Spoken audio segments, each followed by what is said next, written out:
Hola, buenas noches.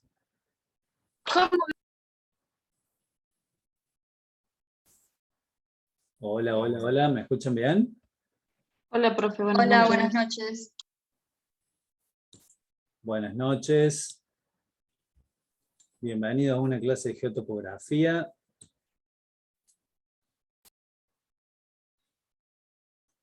¿Todos pueden escuchar? Sí, profe, se escucha bien.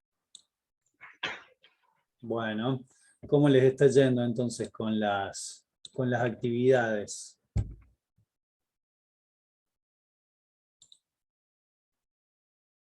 Recuerden que pueden abrir el micrófono, la cámara.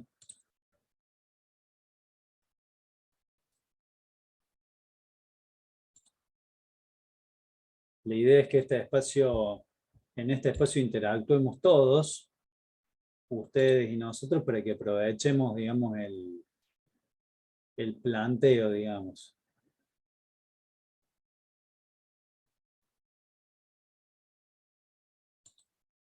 ¿Me están escuchando? ¿Se escucha, Andrés? Sí, profe, se escucha bien. Sí, profe. Sí, profe. Bueno, si me responden, yo me quedo tranquilo de que me escuchan y sobre todo que están entendiendo cuál es la dinámica, digamos así, de la materia. Repito, para aquellos que por ahí no lo hayan escuchado, tenemos un pedido, digamos así, de algunos estudiantes que me hicieron llegar por a través del departamento de Ingeniería Civil, del departamento de nuestra carrera, que básicamente si podíamos retrasar un poco lo que era el inicio, digamos que por horario nosotros tenemos de geotopografía a las 20:40, si lo podíamos retrasar un poquito para que se llegara más libremente, más tranquilamente. Entonces hemos decidido comenzar a las 9. Recuerden, yo me conecté un poquito antes, había pocas personas, con lo cual entiendo de que muchos ya, todos prácticamente, somos en este momento 100 personas, así que, bueno, entiendo de que todos están al tanto con eso, de eso, digamos, del horario. Por otro lado, también tengan presente que para una modalidad, digamos así, de aula invertida, que básicamente es la, la enseñanza basada en el estudiante, que es la nueva tendencia, desde el año que viene todas las materias van a ser así, es básicamente el trabajo, digamos, de ustedes por ustedes mismos. O sea, ustedes tienen que ir tras el conocimiento. Nosotros hacemos de norte, hacemos la guía, y para eso nos basamos en lo que es la UV. Vamos por semana mostrándole los temas, con lo cual es fundamental que ustedes accedan a la clase grabada, no con la idea de que es la única, el único punto de información, porque la misma clase luego la repetimos en forma sincrónica. Pero sí es bueno que ustedes la revisen para que con ese tema revisado se pueda entablar alguna discusión, algún intercambio de ideas, alguna cuestión así un poquito más jugosa, digamos, del punto de vista de lo que queda, y sobre todo para lograr conclusiones, digamos. Estos temas son muy básicos, digamos, con lo cual no pasa nada si en estos temas no hay, pero ya desde la semana que viene o la otra ya van a ser temas casi 100% aplicados. O sea, ustedes van a ver un espejo en el tema teórico, en el tema de ejercicios y también en las prácticas de laboratorio. Si bien las prácticas de laboratorio están planteadas sobre el segundo cuatrimestre, es todo lo que hace falta saber y conocer y dominar lo que vamos a ver en este primer cuatrimestre para que ustedes puedan tener esa manera de aplicar, esa soltura de aplicar y sobre todo de comenzar a manejar los equipos. ¿Se entiende? Veo una mano levantada, no sé, Valdés puede ser. Sí, profe. Quería preguntarle una cosa. Sí. ¿Los PDFs de las clases grabadas teóricas están subidas en algún lado? No, eso lo expliqué en la primera clase y la segunda clase. Esta es la tercera vez que me preguntan, con lo cual noto que no están muy compenetrados, digamos, con la dinámica. Ustedes tienen que generar su propia carpeta, con lo cual el planteo, repito, es, ustedes ven la clase que está grabada, por ejemplo, hoy va a estar disponible, después que terminemos nosotros, la clase de métodos para el cálculo de áreas. Allí ustedes se ponen al frente de la computadora como si estuviesen en clase. Es una clase que va a estar aislada de todos los ruidos, molestias, cantidad de personas en el aula, aforo, etc. Con lo cual la idea es que ustedes aprovechen al 100% la clase con los gráficos que tiene la clase, digamos así, el abordaje que hago yo, puede hacer Andrés o Janina, y que de allí ustedes generen su propio material. Es fundamental que ustedes generen su propio material porque al estudiar, ustedes van a estudiar de ahí. Recuerden que las evaluaciones son evaluaciones presenciales y si, por ejemplo, pedimos método en cálculos de área, por ejemplo, método de los trapecios, de los triángulos o de los rectángulos, ustedes van a tener que desarrollar todo el tema desde la hipótesis, el desarrollo, la verificación y las conclusiones de ese tema.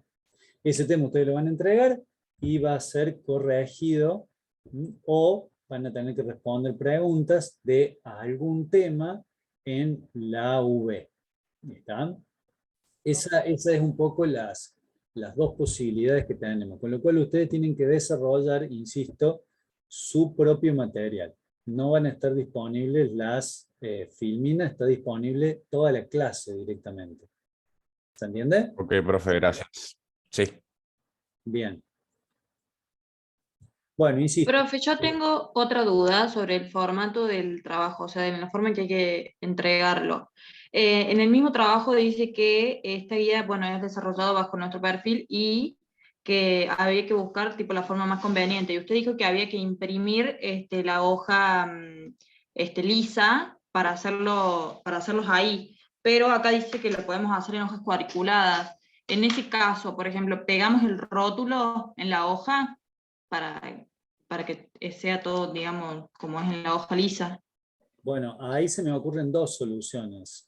Podés imprimir en la hoja cuadriculada, digamos, ponés la hoja cuadriculada en la impresora, ¿está? O trabajas sobre la hoja cuadriculada y luego recortas la parte de, digamos así, que quieras agregar, digamos, como gráfico en la hoja membretada. Ah, perfecto. Gracias, profe. Eso no va a haber una, digamos así, una cuestión estricta. Lo que queremos es que justamente cada actividad a ustedes le quede y que sea personal para que les quede. Y para que nosotros tengamos la certeza de que están siguiendo, digamos, las actividades planteadas, que cada actividad obedece a un trazador, digamos, a un objetivo específico y que en la traza de toda la materia ustedes van a ver que, por ejemplo, el croquis lo van a utilizar en todas las mediciones, digamos, de campaña. Entonces, en los trabajos prácticos de laboratorio, es decir, en las mediciones que ustedes van a hacer, lo primero que van a hacer es un croquis. Lo segundo que van a hacer es, en ese croquis, tratar de alinear puntos o de tener alguna referencia o de hacer algún digamos así, algún esquema de ese croquis, y obviamente que va a ser todo relativo, ¿no? O sea, un punto respecto de otro, una línea respecto de otra, pero la idea es que ustedes se ubiquen y que comiencen a tener esa destreza. ¿Están? Entonces, de a poco vamos a ir logrando que ustedes puedan ir asociando cada una de esas virtudes, digamos, o esas incumbencias. ¿Estamos? Bueno, para ordenar un poco, recuerden que pueden abrir el micrófono y preguntar. Para ordenar un poco, si hay alguna pregunta de la clase anterior, de la parte teórica, digamos, de la clase anterior, podemos hablar de eso. No le quiero sacar mucho tiempo a Andrés, que va a hablar sobre la clase ya de ejercicios, digamos, pero podríamos afrontar eventualmente si hay alguna duda.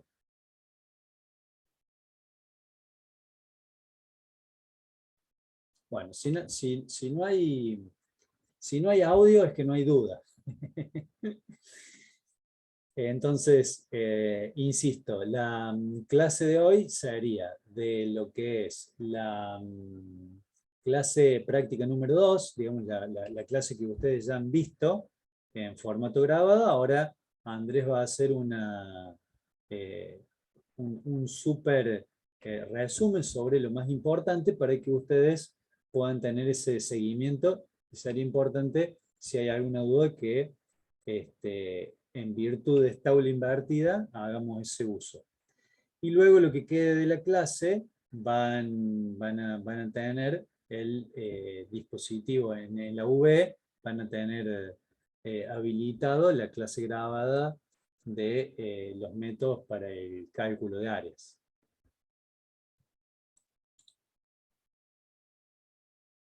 Yo dejo de compartir, Andrés, entonces, y te dejo la pantalla a vos.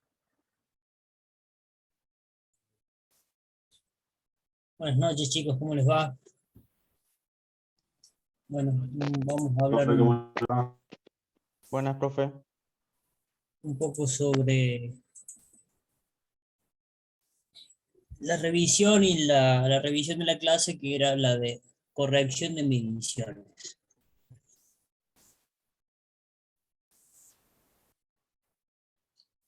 Nosotros en topografía, nuestro trabajo, nuestra tarea, nuestra representación que vamos a llevar un plano, va a partir de una medición. Esa medición tiene un valor real, exacto, y nosotros vamos a tratar de medir ese valor exacto. Pero en la clase teórica ustedes han visto que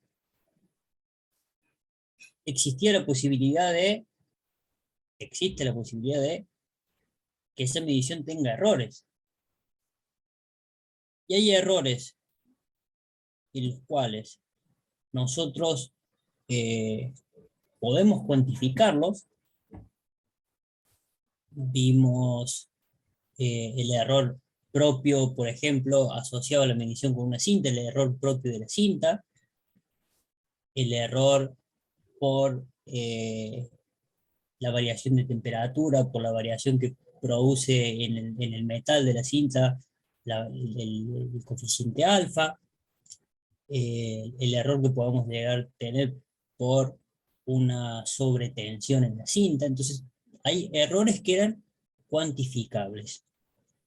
Pero había errores que uno puede llegar a cometer, que son errores, pero que no son cuantificables y que hacen a una medición incorrecta. Si la lectura era 11:25 y yo leí mal y leí 11:35, ahí hay un error, y ese es un error que es insalvable en cualquier corrección que hagamos, porque nosotros directamente estamos tomando mal la lectura. Entonces, esas son las primeras cosas que vamos a evitar. Nosotros vamos a hacer correcciones de lecturas, pero de lecturas bien realizadas. Si una lectura ha sido mal realizada, es una lectura que debemos descartar, porque estamos trabajando y todo nuestro proceso de cálculo se va a realizar con un error, con un valor que no es el verdadero, y está lejos de ser el verdadero. Nosotros principalmente vamos a trabajar con dos tipos de mediciones. Las mediciones lineales, que van a ser distancias, que las podemos medir, por ejemplo, con una cinta métrica, y mediciones angulares. Las mediciones angulares van a ser mediciones angulares de ángulos horizontales y de ángulos verticales. En cualquiera de los dos casos, deberemos hacer la corrección de mediciones. Y todo lo que dije anteriormente de los errores es válido para las mediciones lineales y para las mediciones angulares.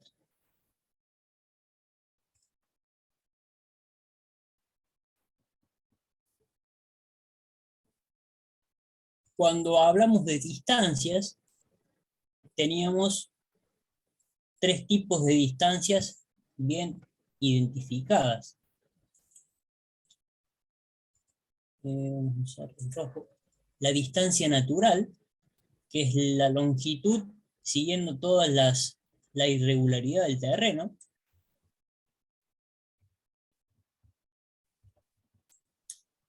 Teníamos la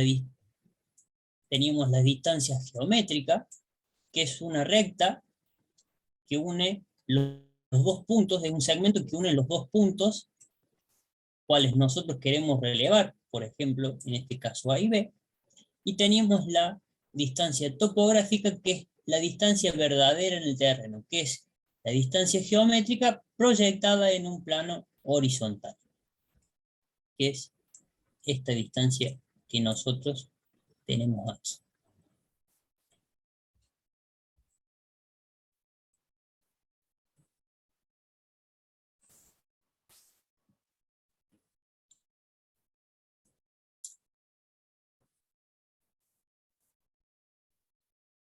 Bueno, esta distancia la podemos medir, si hablábamos de distancia, por ejemplo, la podemos medir con cinta, con un distanciómetro. Siempre que midamos con cinta, como vamos en busca de ese valor verdadero, trataremos de hacer más de una medición, porque ¿qué ocurría si hacíamos una única medición? ¿Cómo era ese error? Y discutimos un poco la clase pasada sobre eso. No era que si Indeterminable. hacíamos una sola medición no había error, era como esa, la medida era como esa, digamos. Claro, habíamos llegado a dos conclusiones. Por un lado, la analítica, donde aparecía un error indeterminado, porque no lo podíamos determinar, y el otro era, por el otro lado, que decía que el error era inexistente. Pero, a ver, no podemos cuantificarlo el error, porque si nosotros medimos una sola vez, no tenemos parámetro de comparación contra nada, digamos, no asumimos esa medición como verdadera. Entonces por eso no hay existencia del error, digamos. Nosotros estamos asumiendo algo como verdadero y no tenemos ningún tipo de contraste para saber o para poder cuantificar ese error. Por eso medíamos, por ejemplo, una distancia por lo menos en ida y en vuelta. Eso quiere decir que si nosotros medimos primero desde A hacia B, eso sería una medida en ida, después deberíamos hacer el mismo proceso de medición desde B hacia A, en los cuales ahí hay que tener algunas cosas que ya cuando lleguen las prácticas topográficas ustedes se van a dar cuenta, donde cuando hay un equipo de medición, si yo mido de A a B con una cinta, de B a A deberé medir con la misma cinta. El operario que maneje la cinta debe ser el mismo, porque por más que la lectura sea la diferencia en el milímetro, cada uno tiene su lectura, digamos, entonces no puedo cambiar de operario en el medio de una medición, no puedo cambiar de instrumento en el medio de una medición. La tensión, si las distancias son largas, las tensiones en la cinta, etcétera, etcétera. Son cosas que deberemos tener en cuenta. Respecto a los ángulos horizontales, si nosotros estamos parados en el punto A, el instrumento con el cual iniciábamos midiendo ángulos horizontales era un teodolito, y hemos hablado sobre él. Nosotros creábamos una visual desde el punto A hacia el punto B. Nosotros, en el teodolito, eso tenía un valor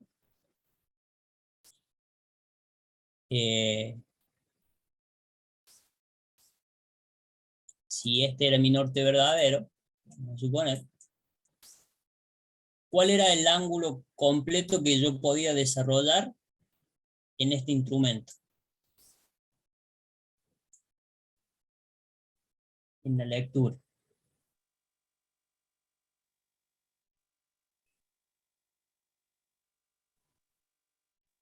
¿360? Correcto. Entonces yo no podré tener ninguna lectura que supere este valor, digamos, mi valor de lectura. Va desde 0, y aquí tendrá el 0, hasta 360 grados aquí. Entonces yo haré una lectura y bueno, nuestra forma de medir es en el sentido horario. Nosotros vamos a barrer desde izquierda hacia derecha. Entonces, si nosotros primero tomamos una lectura en el punto A y luego tomamos una lectura en el punto B, esa variación de lectura, esa variación de rumbo que vamos a llamar nosotros, nos genera un ángulo. Que ese ángulo será la diferencia entre los rumbos. AC menos el rumbo AB. El ángulo que se forma, el ángulo CAB, tendrá un valor. Por ejemplo, vamos a poner 60 grados. El ángulo 60. ¿Cuánto debería valer el explemento de este ángulo? 300 grados. 300. Y si yo hago otra medición, si yo tomé mi primer lectura en el ángulo B, me dio un valor. Tomé mi segunda lectura en el ángulo C, tendré mi valor. Si yo vuelvo a hacer la medición, girando el aparato en el mismo sentido, siempre tendré mi valor del explemento de este ángulo, y el valor del ángulo que yo tome y el valor de su explemento me deberá verificar que la suma del ángulo más su explemento es 360 grados. 0 minutos, 0 segundos. De no ser así, deberé corregir esa medición.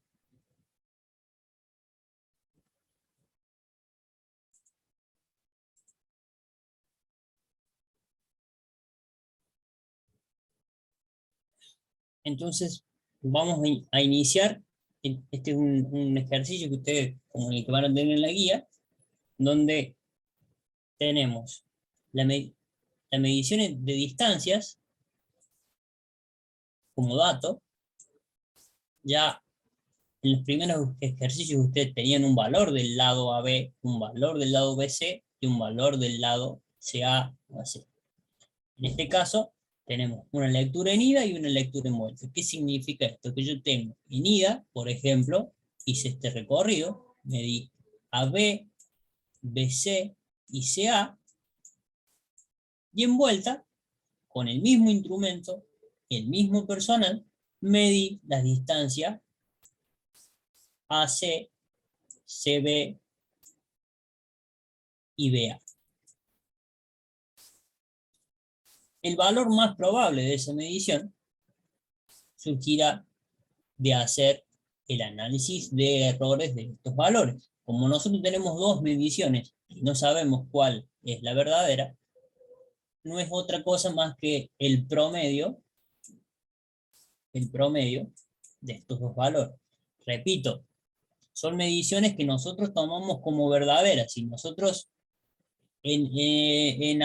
por ejemplo, en la lectura de vuelta, pasó algo con la cinta, se quebró, o vimos que la cinta primero medimos así y después medimos así, nosotros nos dimos cuenta de eso, y sabemos que esa medición es correcta, no podemos tomar ese valor como verdadero.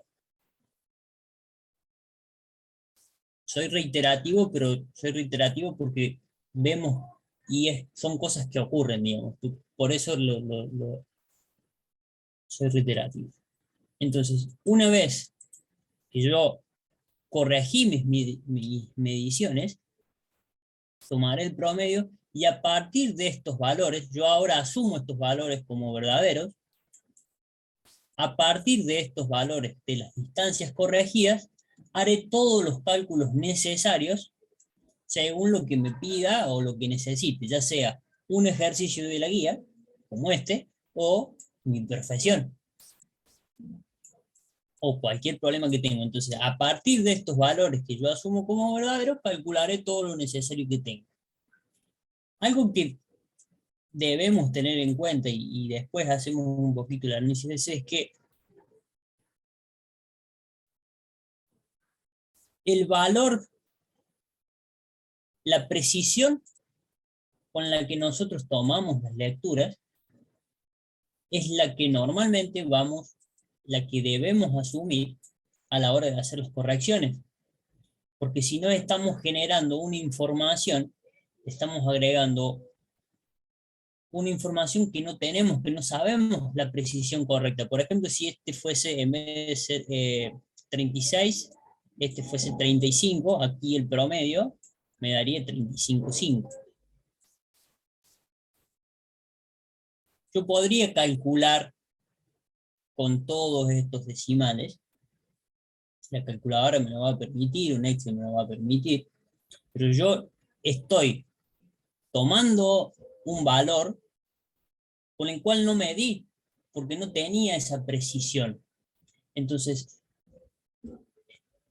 la manera que nosotros calculamos está plenamente relacionado con el instrumento que nosotros utilizamos para medir. Si nosotros tuvimos una precisión de el centímetro, bueno, deberemos respetar eso y seguir calculando con el centímetro. Si yo tuve una lectura y respeté el milímetro, deberemos continuar nuestro proceso de medición con el milímetro.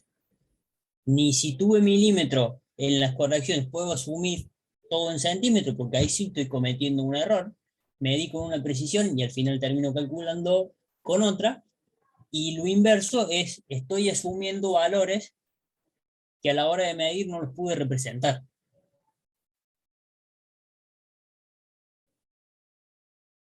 Entonces, los cálculos y los datos siempre están relacionados y deben tener la misma precisión.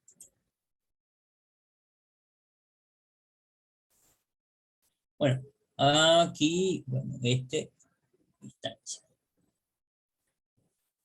Aquí tenemos medición de ángulos. El valor del ángulo es el ángulo en el vértice A y su valor de explemento, el ángulo en el vértice B y su valor de explemento, y el ángulo en el vértice C y su valor de explemento. Que habíamos dicho recién que cómo debía ser la suma entre el ángulo y su explemento. 360. Bueno, correcto. Entonces, si yo verifico, hago el cierre, la corrección por cierre, me debería dar 360. En ninguno de los casos ocurre, ni en A, ni en B, ni en C. ¿Qué hago? Cuantifico el error y esa diferencia la distribuyo en partes iguales para el ángulo y para el explemento. ¿Por qué en partes iguales? Porque yo no sé dónde cometí el error.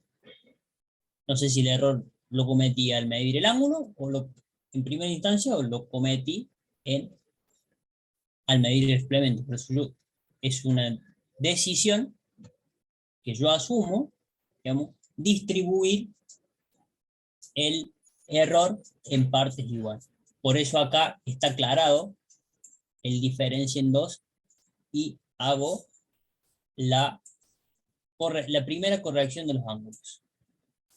Ahora que tengo los ángulos internos de este triángulo, ahora tengo alfa, beta y gamma. ¿Qué corrección debo realizar? ¿Cómo debe ser la sumatoria de los ángulos internos de un polígono? 180. Yo dije de un polígono. De un triángulo se los tomo. Pero de un polígono, ¿cómo es la suma de los ángulos internos de un polígono? Cerrado.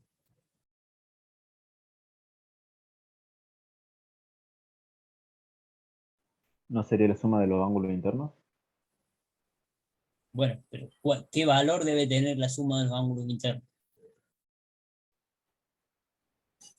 En un triángulo, 180. en un triángulo dijimos que era 180. Si fuese un cuadrado, si fuese un Número elevado hexágono, menos 2 por 180, profe. 180 Uno ahí. por n menos 2, correcto. menos 1, perdón. ¿Menos 1 o menos 2? Menos 2. Menos 2, profe. ¿Y qué es lo que es n? El número de lados. Bueno, El número correcto. de... Entonces, sí. el número del lado. Bueno, en este caso, esta es la propiedad que nosotros vamos a utilizar para verificar la sumatoria de los ángulos internos de un polígono.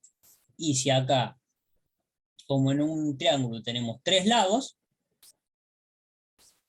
la sumatoria, como bien dijeron, es 180. Entonces ahora debo hacer la verificación de la suma de estos ángulos, que aquí está hecha, y supera los 180 grados. Pues en este caso lo supera, puede ser inferior. ¿Qué deberé hacer? Hacer nuevamente la corrección. En este caso me están sobrando 3 grados, 29 minutos, 20 segundos, y redistribuir ese error en 3 partes iguales. Esa verificación yo sumo resto según sea necesario y corrijo los ángulos internos. Y ahora, con los ángulos internos corregidos, y si tuviese la medición de los lados, hago todo el proceso de cálculo que deba realizar.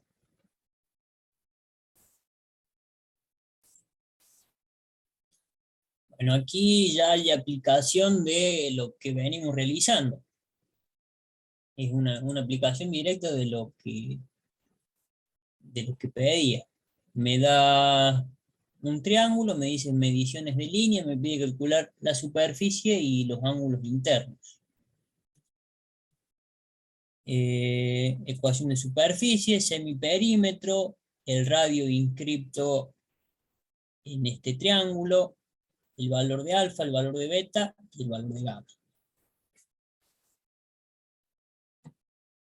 Y aquí está hecho el proceso de las 3 formas que yo le decía anteriormente. Está hecho con todos los decimales en el cálculo y en la corrección.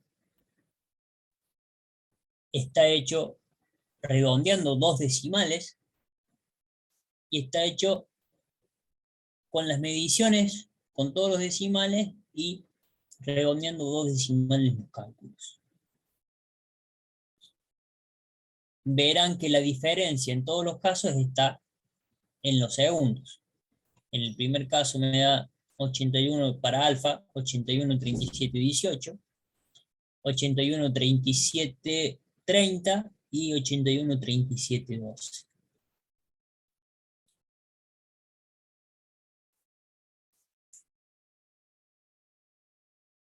A la hora de calcular, yo podría, para no arrastrar un error, continuar utilizando todos los decimales. Si yo voy a hacer, si yo no necesito este valor y debo calcular, sí, sería lo correcto, entonces yo no trunco el valor, pero no puedo partir del cálculo con valores que no asumí. Entonces, lo correcto siempre es trabajar con la misma precisión con la que medí.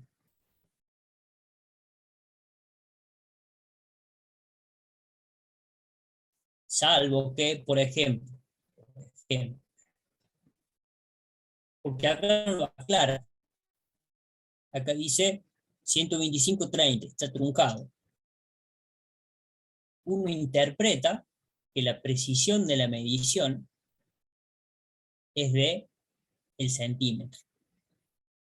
No ocurriría lo mismo si esta lectura, por ejemplo la B, yo la escribo como 125, 300. Numéricamente el valor es el mismo, no me cambió en nada, pero esta forma de escribirlo me está diciendo que yo tomé la lectura con esta precisión. Y que haya sido 300 es una coincidencia porque ese era el valor, pero podría haber sido 300, podría haber sido 299, o podría haber sido 301, y yo medí eso. ¿Se entiende lo que digo? Sí, sí, profe. Entonces, en ese caso, tomar este valor como verdadero, si este era 300 y el otro era 290, sería lo correcto, porque yo medí con esa precisión. Y yo estoy dando la lectura con los valores con esta precisión.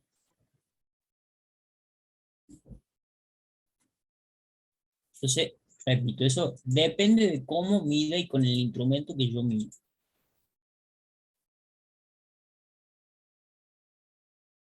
Bueno, a la hora de calcular los ángulos. Aquí en los ángulos lo calcula, en los tres casos, calcula alfa, beta y gamma, con el cálculo utilizando los valores para la propiedad del círculo inscripto en este polígono. A algunos se le podría ocurrir, calcular alfa, calcular beta, y como sabe que la sumatoria de los ángulos alfa, beta y gamma, ángulos internos de un triángulo de 180 grados, yo podría alguno ocurrírsele hacer 180 es igual a alfa más beta más gamma,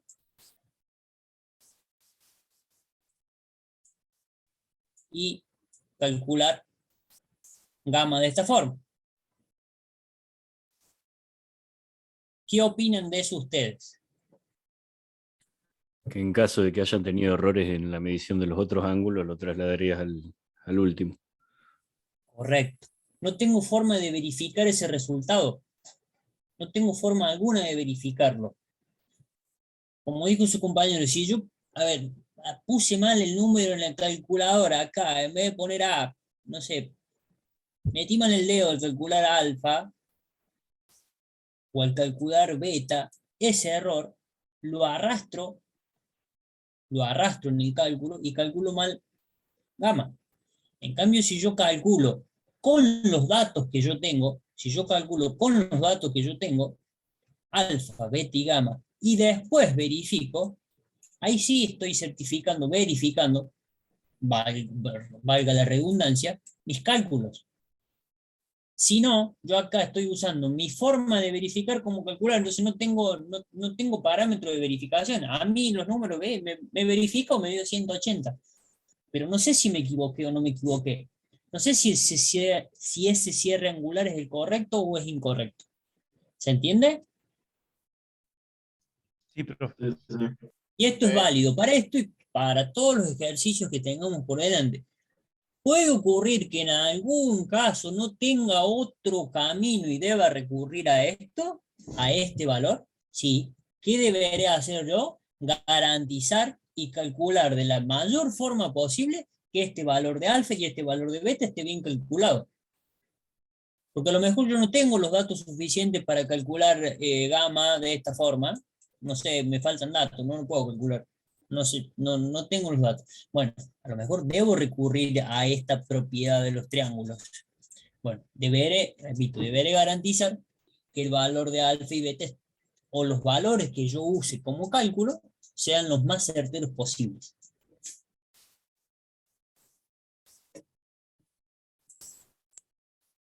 Válido para los triángulos y válido de aquí en adelante en todos los ejercicios que realice. Bueno, el segundo ejercicio es aplicativo nuevamente. En este caso me da los datos de A y B, ya son datos, no son lecturas, y me da el, disculpen, el ángulo B y su suplemento. Entonces, ¿qué debería? Me pide calcular el lado AC, los ángulos en A y C y la superficie. Entonces, como mis valores de lados ya son los, entre comillas, verdaderos, no hay corrección alguna aquí a hacer. Esto hay dos opciones: o asumió el valor como verdadero o ya está corregido. No tendremos forma de saberlo nosotros, es el dato que nos dan. Quien me da el dato me asegura que el valor verdadero de AB es ese. Pero si yo medí el ángulo en B, el vértice B, y deberé verificar que la sumatoria de su ángulo y su suplemento sea el de 360 grados. Una vez corregido este valor, haré todos los cálculos necesarios. Aplicaré teorema del seno, teorema del coseno, superficie lo podré hacer con esta ecuación del seno o con la sumatoria completa de toda la superficie, dependiendo de los datos que uno vaya teniendo, tratar de garantizar nuevamente que use las ecuaciones con la mayor cantidad de datos posible. En este caso, la superficie, con esta ecuación, estaría siendo calculada con todos datos prácticamente, porque A es dato, B es dato, y C es un dato corregido, pero es un dato, en fin. Distinto sería si yo calculo esta superficie, esta misma propiedad utilizando otros lados u otros ángulos que yo calculé, ahí podría tener un arrastre en los valores.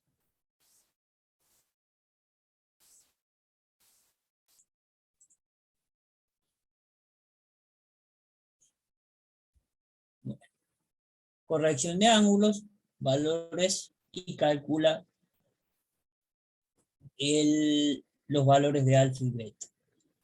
¿Qué hace aquí en este problema? Como yo a gamma lo medí, y asumo que es el verdadero, porque yo lo medí, lo comprobé y corregí el error, yo estoy seguro de ese valor, el error en la sumatoria de los ángulos internos lo reparto o lo divido o asumo que está en el proceso de cálculo, ya sea por los decimales, por la precisión en el cálculo, digamos. Entonces yo asumo que el error en los ángulos está en alfa y en beta. A gamma, respeto el valor que yo leí y reajusto, corrijo los ángulos calculados. Eso es un criterio. Siempre que ustedes adopten un criterio y deban lo mejor que pueden hacer es justificarlo. Como dice aquí, dice se reparten en dos porque gamma se toma fijo. ¿Por qué se toma fijo gamma? Porque lo medí. Entonces, si ustedes adoptan ese criterio, si yo les doy este ejercicio, por ejemplo, ejercicio en el parcial, le doy los mismos, y ustedes pueden adoptar, si adoptan este criterio, el que usamos en este ejercicio, lo mejor que pueden hacer es escribir, se adopta el criterio de repartir el error en los ángulos alfa y beta porque se asume gamma fijo porque fue medido y verificado. Listo, eso es un criterio y nosotros asumiremos su criterio como correcto, por ejemplo. Porque digamos, eso es una decisión. Ustedes me están garantizando que a gamma lo midieron correctamente, entonces gamma ese es el valor, no es otro. Y repartí el error en alfa y beta por cuestiones de cálculo. ¿Sí? Sí, profe.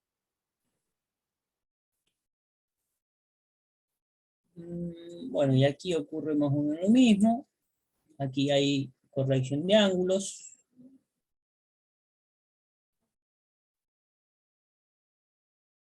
Tengo como datos A, todos los ángulos. Bueno, aquí por ejemplo, necesariamente para calcular la superficie bajo esta ecuación, necesito utilizar como cálculo uno de los lados, como valor, uno de los lados que yo calculé.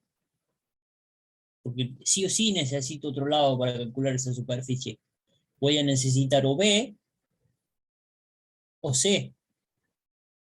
En cualquiera de los casos, el ángulo que yo utilice aquí lo tengo porque ha sido medido y ha sido corregido, pero sí o sí voy a tener que utilizar B o C. Entonces deberé controlar y tomar las medidas, la precaución necesaria, que el valor que yo elija para calcular esta superficie esté bien corregido, o lo podría calcular haciendo esta operación, superficie 1, y lo podría verificar usando también el valor de C. ¿Cómo deberían ser ambas superficies? El valor de C y el ángulo que corresponda a C, no va a ser gamma.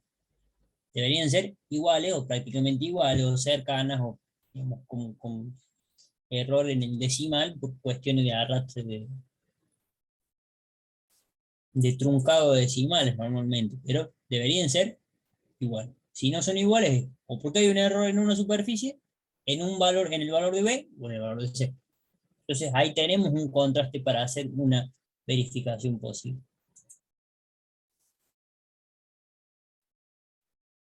Bueno, y aquí como veíamos, hace la corrección de ángulos, a ver si se ve poco. A ver si me dejo un zoom, sí. Hace la corrección de ángulos en primera instancia, de los ángulos por el ángulo y el excremento.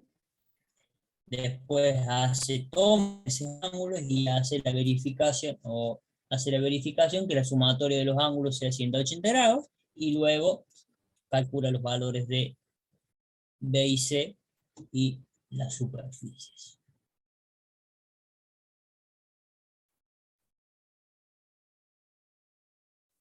Y no hay mucho más es aplicación de los dos tipos de correcciones que se han visto. ¿Hay alguna duda al respecto? ¿Han hecho ejercicios y ha surgido alguna duda?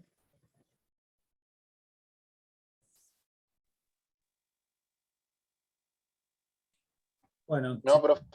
si no hay duda, yo quería Profe. hacer una pequeña salvedad, Andrés. ¿Podés ir a la última parte donde estaban?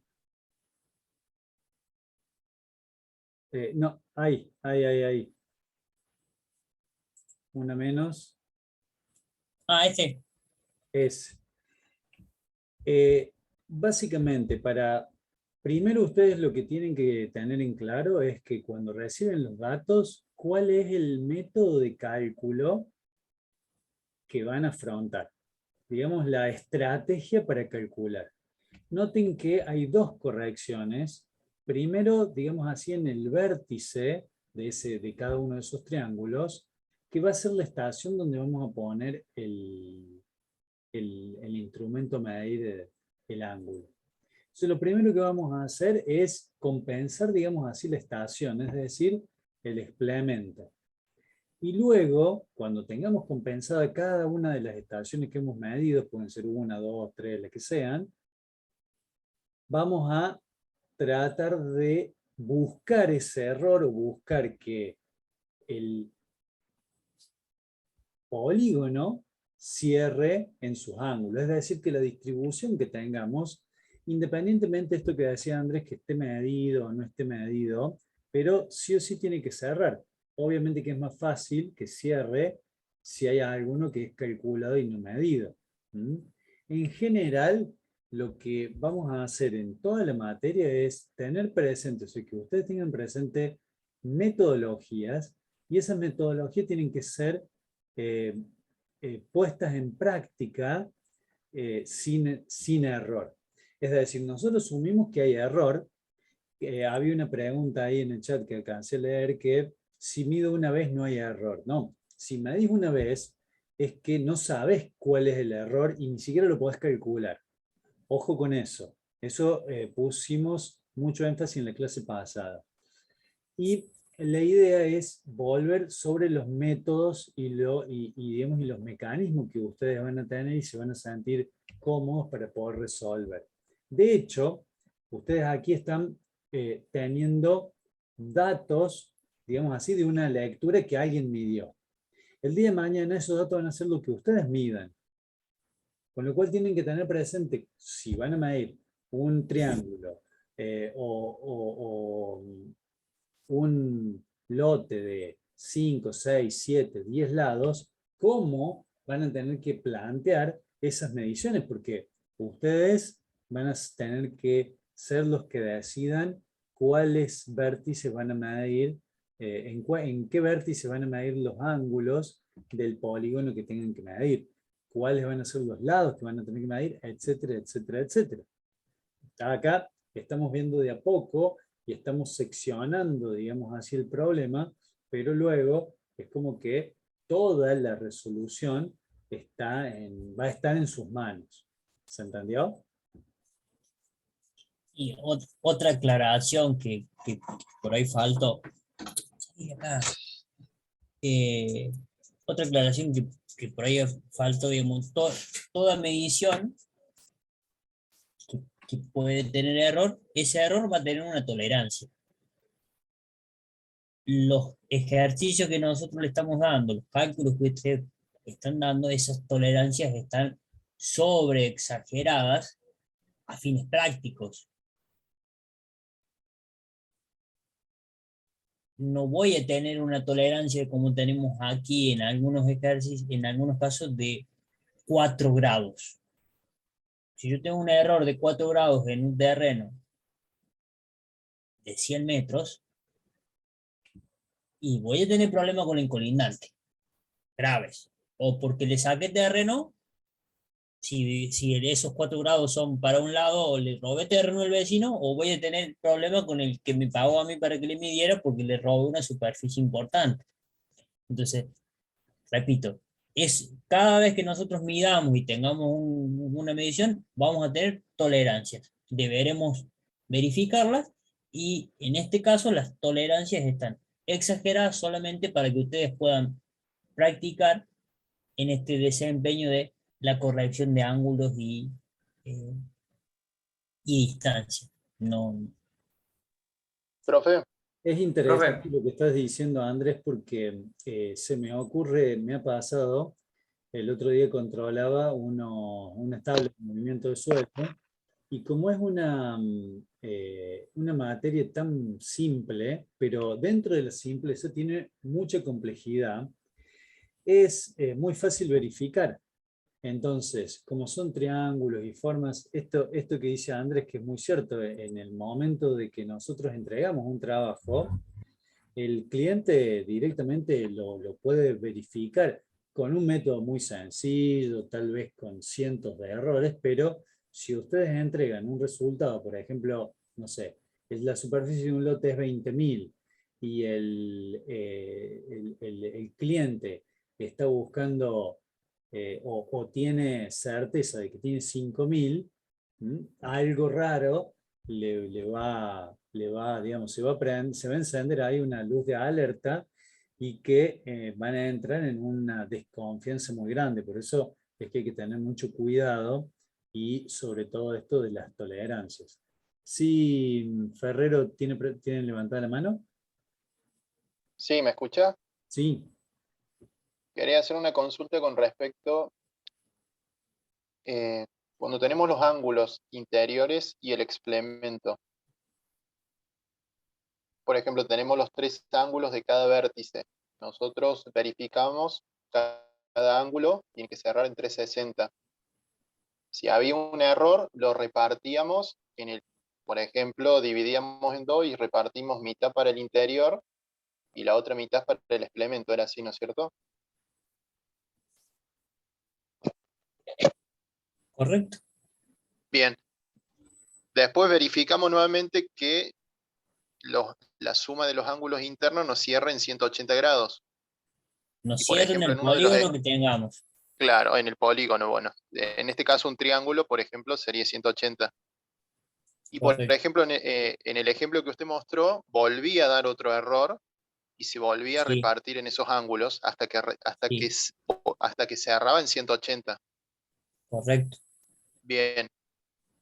Se supone que hay, digamos, la verificación nuevamente en cada vértice debería cerrar correctamente en 360 en cada uno. O se podría Claro, volver a digamos, generar otro error ahí. a No ver, sé si se entiende la pregunta. y- Si hay que yo, volver a verificar. es que claramente si vos, a ver, claramente si vos modificaste el ángulo, porque lo corregiste, a ver, vamos a suponer un ejemplo. Este ángulo 81 y 273. Hice la corrección y me quedó 80. Vamos a hacer fácil, me quedó en 80. Este ángulo en A. Pero después en la sumatoria, este ángulo no terminó siendo 80, sino terminó siendo 80-30. Claramente, esos 30 segundos que yo le sumé acá, se lo debería restar al explemento después. A ver, el explemento vuelve a tener el error que yo le asocié a este, pero solamente ese cierre afecta a este explemento, es un cierre de estación, no va a afectar ni a A, ni va a afectar no va a afectar a B, ni va a afectar a C. Claro, está bien. Por eso también No, se hace, por eso también se hace en ese orden, porque yo primero garantizo el cierre de cada estación, porque yo tengo una estación aquí, tengo una estación aquí, tengo una estación aquí, garantizo el cierre de esa estación y luego hago la corrección interna. Porque a lo mejor alguno podría creer que yo podría iniciar con la corrección de la sumatoria de estos, pero yo ahí no estaría garantizando en ese caso el cierre de las estaciones internas. Si hago el proceso inverso. No sé si se entiende. Sí. Bien, perfecto.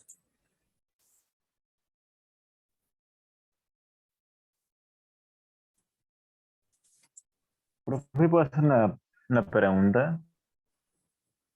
¿Sí?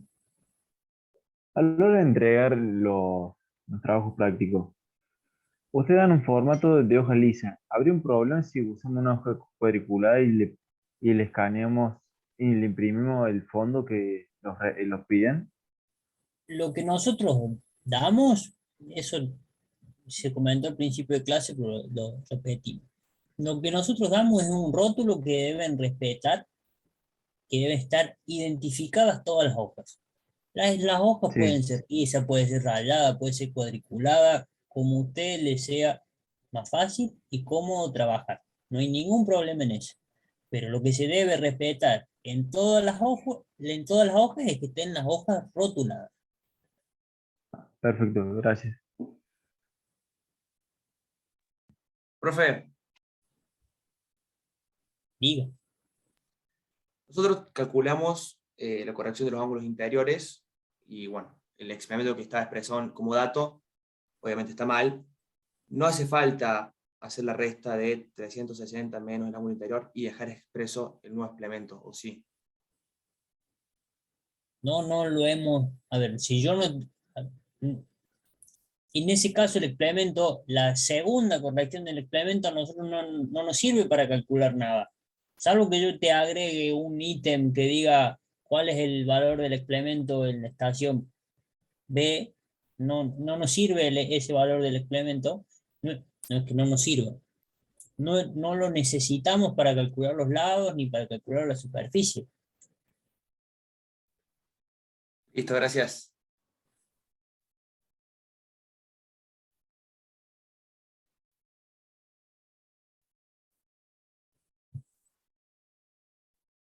Bueno, creo que con esto entonces hemos terminado. Recuerden que ahora deberían pasar a la clase grabada.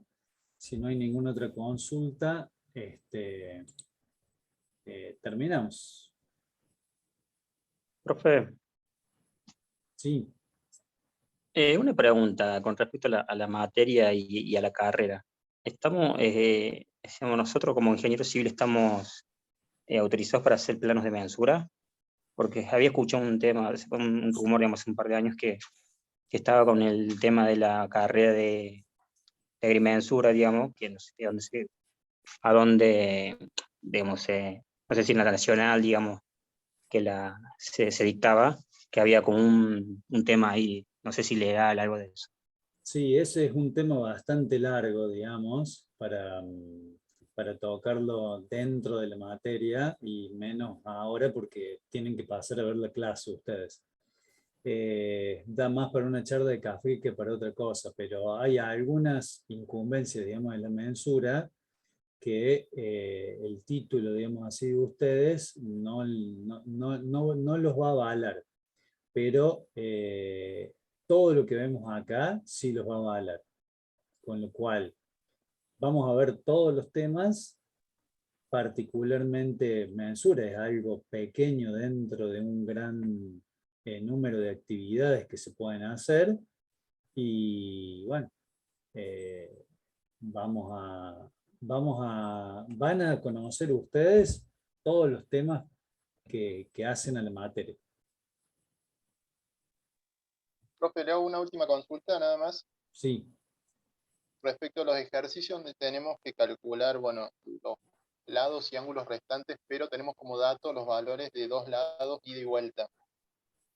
Vamos a calcular el promedio de cada uno. Cuando calculamos el tercer lado, asumimos que ese valor, digamos, ya está corregido. No sé si se entiende mi pregunta. Sí, sí. A ver Sí. qué les parece al resto del curso. ¿Qué le podrían contestar a Marcelo?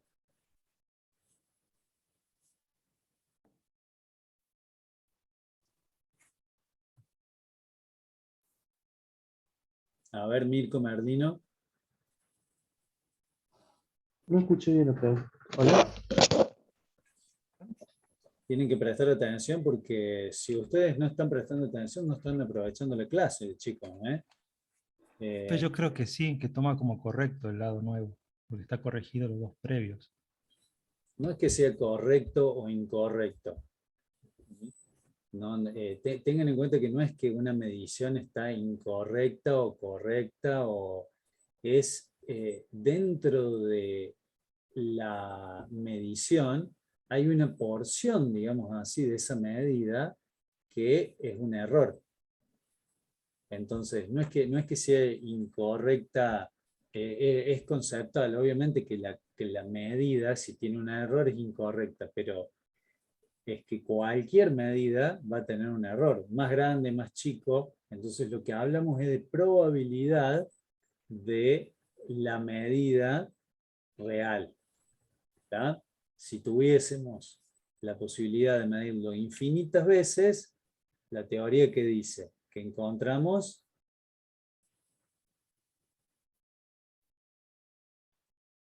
¿qué encontramos? El valor real.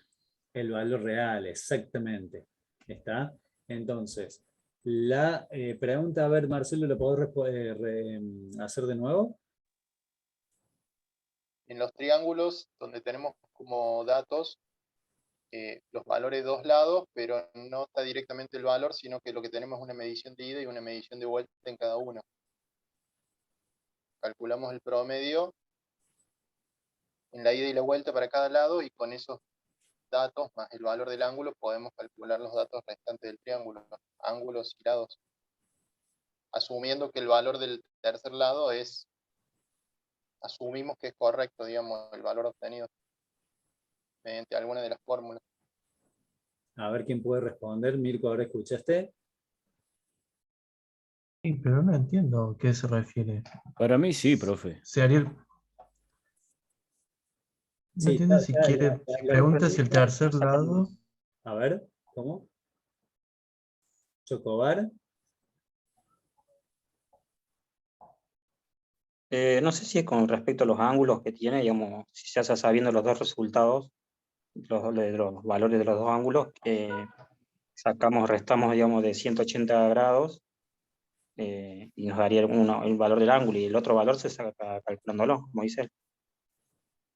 Sí, eso puede ser con respecto a cómo calcularlo, pero a ver si yo puedo hacer la pregunta un poquito más resumida digamos, para simplificar, y vos, Marcelo, decime si es lo que querés preguntar.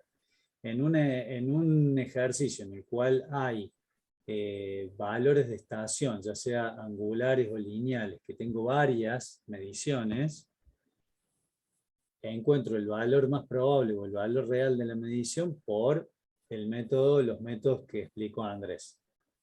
El otro lado ángulo, los otros lados ángulo que los saco por cálculo, ¿son los valores reales? Claro, Los- más o menos sería. No son los reales, pero son Son parecidos. más probables, profe. Bien aproximados. Claro. Aproximación con respecto al valor real. Bueno, ahí en realidad Andrés lo mencionó a esto y me parece que la duda viene por tal vez la comprensión de lo que dijo Andrés. Por eso repito que tienen que estar atentos porque esta es la clase en la cual ponemos todo esto e incluso el debate entre ustedes sería enriquecedor. Cuando nosotros tenemos un valor, por ejemplo, vamos a algo fácil. En un triángulo tenemos dos ángulos y vamos a calcular el tercero. Ese valor nosotros lo calculamos en una calculadora y lo sacamos y es la única referencia que vamos a tener sobre ese ángulo. Lo tenemos que asumir sí o sí como correcto, no tenemos otra forma.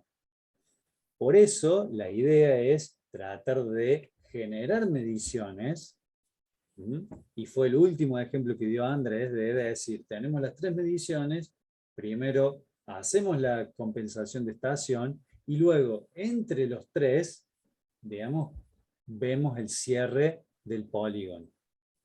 Eso es lo óptimo.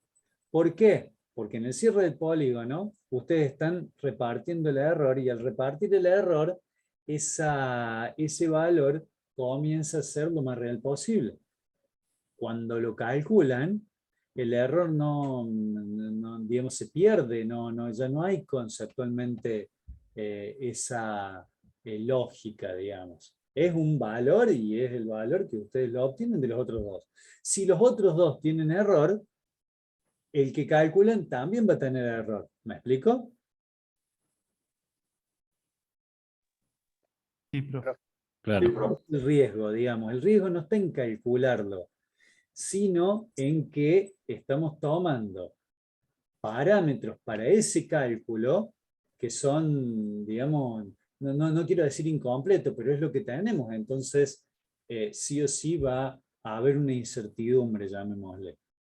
Con lo cual, en un ejercicio, por ejemplo, de examen, ustedes eso lo tendrían que usar para verificar, no para calcular. Por ejemplo, tal método da una base de tres ángulos. Bueno, yo calculo con los 3 ángulos corregidos y luego trato de verificar alguno de esos ángulos por otro método para saber, por ejemplo, como una especie de cierre o de verificación. A todas esas verificaciones ya las vamos a ver, pero muchas dependen de cómo encaren la metodología de resolución, con lo cual ustedes mismos se van a ir dando cuenta que pueden ir utilizando para ir verificando y estar seguros de que eso que calculan en realidad tiene un error mínimo, o sea, que está dentro de la tolerancia.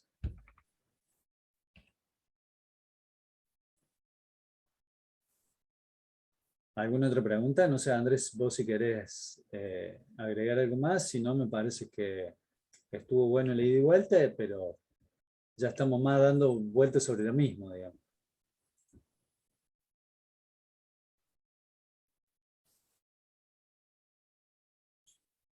No, de mi parte quedan liberados.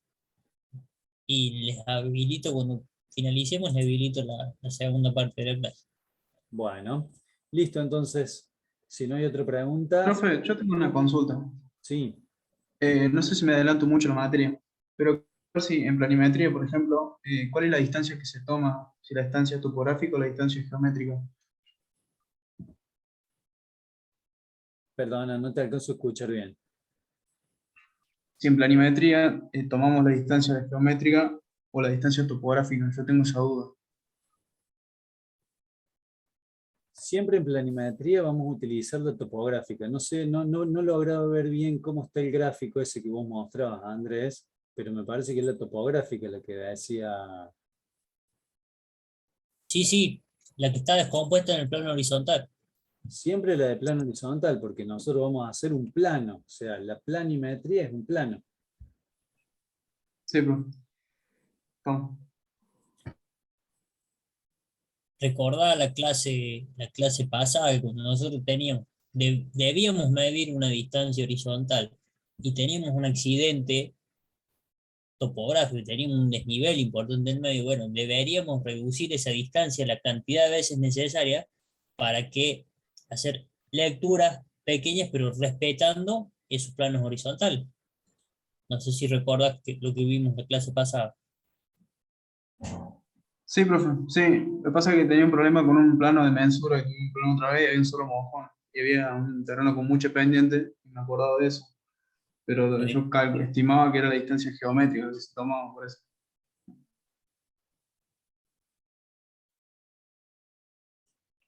Bueno, entonces si no hay otra consulta, pasen a la clase grabada y nos vemos la próxima. Nos vemos, profe. Recuerden que el lunes próximo cierra la entrega de la guía. Y tienen el sábado. La primera entrega.